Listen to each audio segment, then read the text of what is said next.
Chapter काफ़ी ज़्यादा है, इसीलिए अगर ये चैप्टर फर्स्ट टर्म में रखा गया है, अकेला रखा इसलिए गया क्योंकि इसमें जो आपको लर्निंग और मेमोराइज करने हैं वो फैक्ट, क्वेश्चन, आंसर, एक्स्ट्रा बहुत ज़्यादा है। Got it? और इसका कंपैरेटिवली अगर आप देखेंगे चैप्टर यहाँ ज़्यादा है लेकिन लेंथी वो इसके बराबर है। Firstly reproduction, I think this is chapter number 8। Yes, chapter number 8 reproduction. It will be complete. Next, chapter number 9. Evolution. Heredity. Evolution. Deleted. Got it? Yes. Chapter का नाम ही वही है बेटा कि हेरिडिटी एंड एवोल्यूशन। एवोल्यूशन को हम नहीं करेंगे, so it will be half chapter. Done? Yes, ma'am. Next thing is environment. This is chapter number 15.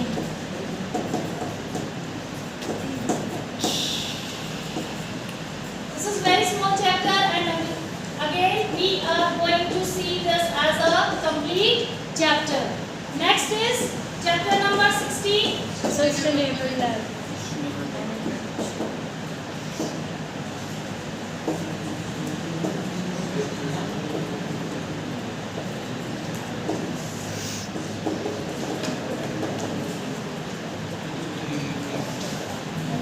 Write this word internal. इसका मीनिंग क्या है हम डिस्कस करते हैं। फटाफट लिखिए सिलेबस को। लिख लिया मैंने। इंटरनल का मतलब क्या है? Chapter number 16 will not be included in your exams. जो आपके रिटन एग्जाम्स होते हैं, क्वेश्चन पेपर जो आपका आता है उसमें इसके क्वेश्चंस नहीं होंगे, but whenever there will be internal assessment, जब आपका वाइवा होता है, प्रैक्टिकल होते हैं, ओरली आपसे इससे पूछे जाएंगे। And it is not only related to biology, physics, chemistry, सबका इसमें थोड़ा थोड़ा पोर्शन है। तो कोई भी टीचर इससे रिलेटेड जो क्वेश्चंस हैं आपसे पूछ के आपके इंटरनल नंबर उसके बेस पे असेस कर सकता है। क्लियर हो गया? इस चैप्टर को छोड़ के ये सारे चैप्टर आपके एग्जाम्स में इंक्लूडेड होंगे, इनसे क्वेश्चंस आएंगे। चैप्टर नंबर 16 सिर्फ और सिर्फ आपसे क्लास में इंटरनल, वाइवा, प्रैक्टिकल, आप कुछ भी बोल सकते हैं, उसमें इसके क्वेश्चंस पूछे जाएंगे। So yes, we need to study it and we need to learn it also. आगे चलते हैं। एक्सक्रीशन कर रहे थे, पहले एक्सक्रीशन से स्टार्ट करा दूं या न्यूट्रिशन से स्टार्ट कराऊं? बताइए। न्यूट्रिशन से ही करवा दो मैं। एक्सक्रीशन समझ में आ गया था? Yes, ma'am, आ गया। आर्टिफिशियल किडनी की समझ में आ गई थी, आ जिसको गई थी, डायलिसिस ma'am। बोल रहे थे। और उस मशीन में भी क्या हो रहा था? डिफ्यूजन। क्या? डिफ्यूजन। लेकिन उस मशीन में प्रॉब्लम क्या थी बेटा कि अगर एक पेशेंट का डायलिसिस होता है, हमारे नेफ्रॉन में stare somebody is talking you window side. Kidney में आपको एक चीज जो डायलिसिस है वो प्रोवाइड नहीं करती है, वो जो अलग है उसको देख लीजिए। नेफ्रॉन पे हमारी जो ब्लड वेसल्स थी वो रैप हो रही थी। Yes ma'am. यस और नो? Yes ma'am. और जो भी नेफ्रॉन के पास यूजफुल चीजें थी वो नेफ्रॉन से निकल के हमारी कैपिलरी में जो ब्लड है उसको दोबारा मिल जाती थी। यही बताया था मैंने। Yes ma'am. लेकिन बेटा डायलिसिस में यहाँ से ये जो पाइप गुजर रही है, इनके अंदर कौन दौड़ रहा है? ब्लड। ब्लड और बाहर है वाटर। क्या है? वाटर। और हमेशा डिफ्यूजन कहाँ से कहाँ होता है? High concentration to low concentration। High concentration salt की हमारे ब्लड के पास थी। किसके पास? ब्लड के पास। वो अब सॉल्ट निकल के इस डायलाइजिंग फ्लूइड के पास ऐसे बाहर जाने लगते हैं। समझ में आया? ओके। तो ये जो वाटर था और इस सॉल्यूशन को हम बोलते हैं डायलाइजिंग सॉल्यूशन। अब फिर से भी तो वही चीज हुई, सॉल्ट आपके दोनों ही यहाँ पे चले गए हैं, यूज फुल और यूजलेस। यहाँ पे तो ब्लड में दोबारा मेरा वाटर दे दो, मेरा सोडियम दे दो, मेरा पोटेशियम दे दो, ये इसने ले ली थी। किससे? नेफ्रॉन से। मैंने पेन करके बताया था आपको कि उससे वो दोबारा से अपने अंदर उतार लेता है, ठीक है। लेकिन यहाँ पे बेटा उस आदमी का ग्लूकोज भी निकल रहा है, सोडियम भी निकल रहा है, तो इसीलिए जब वो डायलिसिस करके उठता है, ब्लड को सिर्फ और सिर्फ वेस्ट नहीं निकालना अपना डायलिसिंग में, यूजफुल चीज़ें भी अब आपकी निकल चुकी हैं ब्लड से। तो जो पेशेंट है वो एक्टिव फील करेगा या वीक फील करेगा? समझ में आया? This is the difference in artificial system and natural system. पहले फिल्टर कर लिया जाता है। देखिए ये कुछ ऐसा ही है, मान लीजिए पहले सारे बच्चों को बाहर निकाल दिया और उनसे हम ये पूछे, पहले तो सारे बाहर निकल गए, अब जिसका काम कंप्लीट है वो नोटबुक दिखाएंगे और अंदर आके बैठ जाएंगे। हमने सिर्फ जो डिफॉल्टर थे उनको बाहर कर दिया। यस और नो? ये जो सिलेक्शन है वैलिड लगेगा सबको कि ठीक है, जो पनिशमेंट में है उन्होंने काम नहीं किया है, यूजलेस है। अब एक ऐसी चीज़ है कि नहीं आपने काम किया है या नहीं किया है, सारे बाहर। Got it? कि सबको पनिशमेंट है, सब ग्राउंड के 10 चक्कर लगा के आएंगे, having their bag on their hand. तो ये आपको क्या वैलिड लगेगा? तो इसीलिए डायलिसिस भले ही हो जाती है लेकिन वो कभी भी किडनी का कंपैरिजन नहीं कर सकती। इसके अलावा मैंने आपको सेवरल फैक्टर्स बताए थे, रिस्की है, हमेशा पेशेंट को प्रिकॉशन लेने पड़ेंगे, टैबलेट्स खानी पड़ेंगी, विदाउट वाटर सस्टेन करना पड़ेगा, मास्क है, अलग रूम होता है, अलग वॉशरूम होता है, 3 बार फिनाइल का पोछा लगाया जाएगा उसके रूम से। थोड़ा सा भी बैक्टीरिया फंगस वो अफोर्ड नहीं कर सकता है, क्योंकि आपकी प्रोटेक्शन, आपकी इम्यूनिटी आपको आपका ब्लड देता है, और जिसका यूरिन ही पास नहीं हो रहा है, ब्लड अब बहुत ज़्यादा टॉक्सिक से पहले ही घिरा हुआ है, तो वो आपकी प्रोटेक्शन नहीं करेगा। उसको खुद एक ऐसे सिस्टम की ज़रूरत है जो उसको क्लीन कर दे। Got it? ज़्यादा डाइट आप नहीं ले सकते। आप खाना खाएंगे, खाना भी मिक्स कहाँ होता है? ब्लड में। ब्लड ने पहले एब्जॉर्ब कर रखे, मेरी कैपेसिटी फुल है टॉक्सिक से, गार्बेज से, वेस्ट से। क्या वो खाने को एब्जॉर्ब करेगा? वो भी नहीं करेगा। डन। और एक्सक्रीशन में प्लांट्स में फिर से बता देती हूँ, ये सारे वर्ड लिखी है। सबसे पहले क्या होता है? स्टोमेटा। क्या निकालता है वो? ऑक्सीजन को बाहर निकालता है। For plant oxygen is a waste gas. First ये चीज होती है, क्योंकि वहाँ पे किडनी नहीं, वहाँ पे ब्लड नहीं। दूसरा मैंने क्या बताया था? Stem is having lenticels. What? Lenticels. ये छोटे छोटे पोर्स होते हैं और ये निकालते हैं कार्बन डाइऑक्साइड को। किसको? CO2। यस, प्लांट भी एटीपी बना रहा है और एटीपी के साथ साथ कौन सी गैस बनती है? Carbon dioxide. प्लांट बेटा उतनी ही कार्बन डाइऑक्साइड निकाल देते हैं जितनी हम निकाल रहे हैं। हमसे ज़्यादा लार्ज टॉल स्ट्रक्चर प्लांट का है कि नहीं है? तो उनके पास नॉस्ट्रल्स नहीं है, इसीलिए जगह जगह पे उनके क्रैक बने रहते हैं। आपको लग रहा है कि प्लांट आपका डैमेज हो गया है, ये स्मूथ नहीं है, उसको ऐसा करना पड़ता है। This is clear? Okay. Lenticels second, first was stomata, third leaves. जब पतझड़ का मौसम आता है, ठीक है, ऑटम आता है, तो ज़्यादातर जो अपने प्लांट्स हैं वो किसको शेड कर देते हैं? लीव्स को गिरा देते हैं। And plant is very very intelligent. Leaves जब गिर रही है, 2 काम करते हैं वो। लीफ के अंदर जो खाना है, जो इम्पोर्टेंट चीज़ है, उसको तो वहाँ से निकाल लेते हैं, क्योंकि उनके पास ग्लूकोज है ना, वो तो वहाँ से उनको निकाल के कहीं और स्टोर करना ही होता है। लीफ के बिना फोटोसिंथेसिस नहीं, ग्लूकोज नहीं, पेड़ तो फिर भी खड़ा रहता है ना। स्प्रिंग का मौसम आता है, मार्च आता है, फिर से लीव्स आने लगती हैं। आपने कभी ये नहीं सोचा कब तक उस प्लांट के सेल्स को खाना कौन दे रहा है? क्योंकि उसने पहले ही लीफ के गिरने से पहले स्टोर कर चुका था। यह कुछ बेटा ऐसा ही है कि 4 दिन क्या 20 दिन तक भी अगर आप खाना नहीं खाओगे, आप नहीं मरोगे। क्यों नहीं मरेंगे? क्योंकि आपकी मसल्स में, लीवर में खाना एक्स्ट्रा ऑलरेडी स्टोर है। लेकिन हाँ, हर रोज आप पतले जरूर होते जाओगे। Without food you can even survive up to 3 weeks. Without water maximum 7 days, and without air you know very well not even 2 to 3 minutes। Is this clear? क्योंकि हमारी बॉडी एयर को स्टोर नहीं कर सकती, वो कंटिन्यूसली जाएगी अंदर। और खाना आपको सिर्फ और सिर्फ 1 चपाती की रिक्वायरमेंट है पूरे दिन में, और आप एक टाइम पे कितनी खाते हैं वो आपको अच्छे से पता है। एक्स्ट्रा ग्लूकोज हमारी बॉडी स्टोर करती है। Got it? और लीव्स जब गिर रही हैं उनसे क्या निकाल लिया जाता है? ग्लूकोज। क्या निकाल लिया जाता है? ग्लूकोज। और इनमें डाल दिया जाता है Waste plant material. का waste। Got it? और तब ये जब प्लांट से डिअटैच हो रही हैं तो लीव्स प्लांट को भी क्लीन करती हुई चली जाती हैं। For fruits I have given the example of पिस्ता। Yes, ma'am. उसमें नेचुरली सॉल्ट होता है कि नहीं होता है? Yes, ma'am. चलो पिस्ता की बात नहीं करते हैं।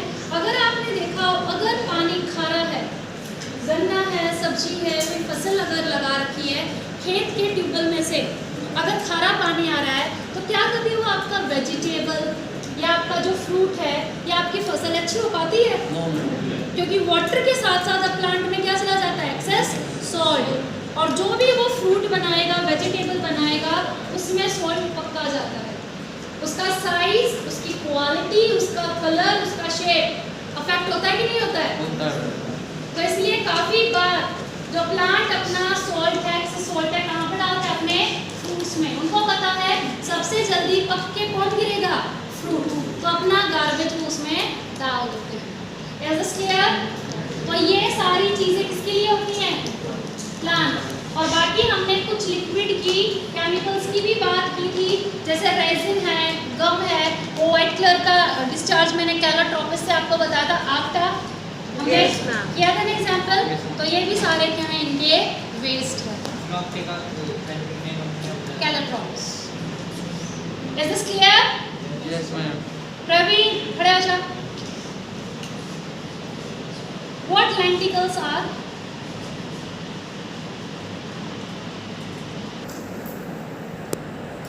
Yes, lenticles. Okay. Present है stem. After that, it is not only there in stem. These are also there in roots. पुरानी कोई भी रूट्स देखेंगे वो स्मूथ नहीं मिलेगी। There will be opening, उसमें भी क्रैक्स मिलेंगे। रूट्स भी सेल से बनी हुई है। जहाँ सेल है वहाँ एटीपी बनेगी और एटीपी के साथ साथ क्या निकलेगा? Carbon dioxide. कार्बन डाइऑक्साइड अगर सेल में ज़्यादा होगा, सेल सर्वाइव नहीं कर पाएगा, उनको निकालना ही पड़ेगा। Is this clear? ओके। तो यहाँ पे जहाँ पे ये लिख रखा है course, stem as well as roots, लेकिन ये स्टेम और रूट्स कैसे होनी चाहिए? ओल्ड। नई ब्रांच हमेशा स्मूथ मिलेगी। Got it? जैसे जैसे इसकी थिकनेस बढ़ती जाती है वो फिर अपने आप को क्रैक कर लेती है। एक्सक्रीशन में यूरेटर क्या करते हैं? यूरेटर कितने होते हैं हमारे पास? दो किडनीज। और जब किडनी का डायग्राम बना रहे हैं इसको थोड़ा सा बीच में से ऐसे कर्व करेंगे, यही से ही रेनल आर्टरी ब्लड लेके अंदर जाएगी, फिर रेनल वेन मिलेगी और यही से ही क्या निकलता है? यूरेटर। क्या निकलता है? यूरेटर। और एक एक किडनी में एक एक लाख आपके नेफ्रॉन्स हैं जिनमें से ब्लड चलता रहता है। वही पहले वो फिल्टर करते हैं, फिर ब्लड दोबारा से क्या लेता है? अपनी चीज़ों को रीअब्सॉर्ब करके वापस उसे निकाल लेता है। Got it?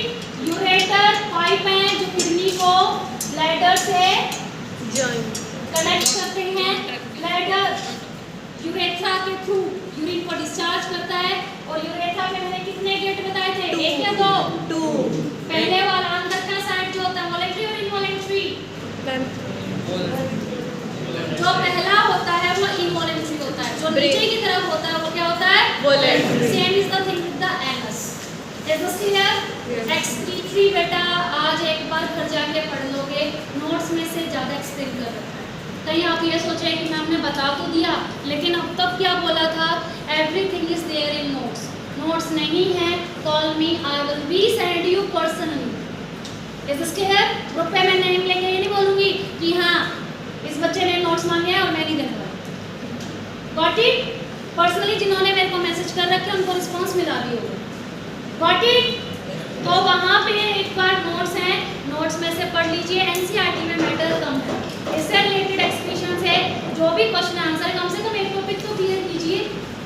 ये कहानी बहुत हो गई, हमने क्लास ले ली, हमने देखा नहीं पढ़ा, कोई बात नहीं, पास्ट इज ओवर। अभी भी शुरुआत करोगे, आगे बढ़ोगे, बहुत टाइम है, कवर अप हो जाएगा। जैसे मैं क्लास 9 में बोलती थी बायोलॉजी को मैं टिप्स पे करा दूंगी। Is this clear? पहले मैं बाद में डायलिसिस बोलूंगी, पहले आपको D for dialysis, D for diffusion याद आ जाएगा। Which process we are using in dialysis? So that process is diffusion. Diffusion के प्रिंसिपल के ऊपर पूरी डायलिसिस मशीन को बना रखा है। Got it? Is this clear? Yes. अभी भी पढ़ना स्टार्ट कर दीजिए। Those who want to really do something for themselves or their parents. और जो चीज़ बाकी आपको इम्पोर्टेंट लगे कि नहीं मैम को तो कुछ भी बोलना है, मुझको तो चाहिए लंबे बाल, एक अच्छा सा हेयर स्टाइल और आलतू फालतू comment, you focus on that पे और देखते हैं वो चीज़ें आपको कहाँ तक लेके जाएंगी। समझ में आ गया नहीं? आपके अंदर पोटेंशियल है, कैपेसिटी है, उसको कहीं अच्छी जगह यूज़ कीजिए। आप यहाँ पे आके कोई प्लम्बर है वो आपको बोलता रहेगा मुझको ये आता है वो आता है, this is not a right space for a plumber. आपको टैलेंट दिखाना है, किसी के घर में कुछ खराब हो रखा है, वहाँ पे जाकर ठीक कीजिए। Is this clear? तो राइट जगह अपने पोटेंशियल को यूज़ करेंगे। नोटबुक ठीक है बेटा, जो ये बोल रहे थे कंप्लीट नहीं है, हमें पता नहीं था, सेवरल एक्सक्यूजेस देयर। आज मैं वीडियो में बोल रही हूँ, कल मेरा पीरियड फिर से है। आइदर जो भी स्ट्रेंथ होगी अभी मेंशन नहीं है, मान लीजिए if there is 35 student, either you will be having notebook और written application signed by your parents. कल मैं नहीं बैठने दूँगी, चाहे मुझको 4 बच्चों को यहाँ पे बैठ के पढ़ाना पड़ जाए, बाकी सब बाहर, कोई पिटाई नहीं, कुछ नहीं, यू एंजॉय सर, आप अपने वेदर को एंजॉय कीजिए। Choice is in your hand. Okay, after excretion we will be starting from nutrition, ठीक है? अमीबा का तो क्लियर था, वो ऑफलाइन में हो गया था, हो गया था मैम। सारे स्टेप्स करवाए थे मैंने। Yes ma'am. न्यूट्रिशन 5 स्टेप में डिवाइड होता है। न्यूट्रिशन का मतलब ये नहीं होता सिर्फ खाना खा लिया। न्यूट्रिशन एक कॉम्प्लेक्स प्रोसेस है, starting from the taking the food into the body. और ये जो बॉडी है मल्टी सेलुलर और सिंगल सेल से भी बनी हो सकती है। हम कैसे हैं आशीष? मल्टी और यूनिसेलुलर।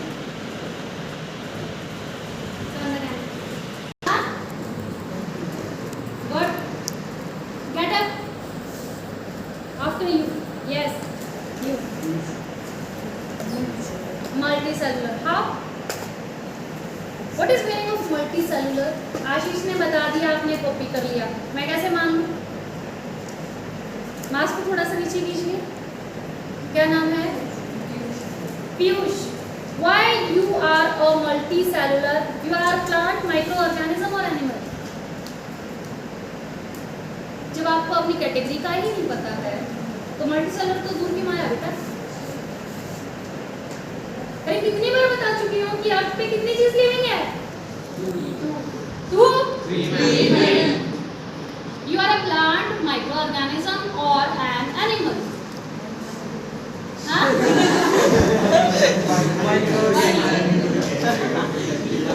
एक मिनट, कीड़ा मकोड़ा इसको हम नहीं देख सकते जो आपके मुंह के अंदर अभी।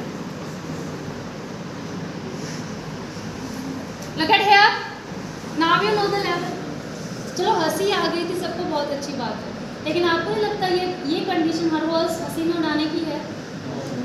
क्लास 10 का बच्चा जब अपनी कैटेगरी तक नहीं जानता है कि वो एक एनिमल है। Micro organism is something you can not even see. जैसे मैं दक्ष को बोल रही थी, इसके मुंह में नहीं, मेरे मुंह में भी उतना ही है बैक्टीरिया। रैंडमली में अगर किसी की बॉडी से 10 सेल्स बिना देखे ऐसे रैंडमली निकाल लिए, 10 में से आपकी बॉडी के सिर्फ और सिर्फ 3 सेल मिलेंगे, 7 बैक्टीरिया निकलेंगे। इतना भर के बैक्टीरिया हमारी एक जगह पे, एक ऑर्गन में, खासकर एलिमेंट्री कैनाल या डाइजेस्टिव सिस्टम में। Is this clear? और ये कंडीशन बेटा हंसने की नहीं है। जिनसे मैं पूछती हूँ और रैंडमली चेकआउट करने के लिए कि लेवल कितना है। Multicellular means we are made up of single cell or many cells. Many cells. And after cells we are having tissues. After tissues we are having organ. And after organ, organ system. And when this organ system combined, organism is formed. Is this clear? Yes. So nutrition में खाना पहले body के अंदर जाता है। What it? और ये खाना क्या है? इज दिस लाइक टमाटर, आलू के पराठे और गोभी, और इज दिस अ केमिकल? खाने का इंट्रोडक्शन दिया था मैंने, क्या ये? Chemical. These are the only chemical. Your body do not differentiate between पूरी, पराठा, बर्गर या फिर आप ग्लूकोज की 2 चम्मच खोल के ले लेते हो, बात बराबर है। उसको सिर्फ ग्लूकोज से मतलब है। किस केमिकल से मतलब है? ग्लूकोज। H12O6।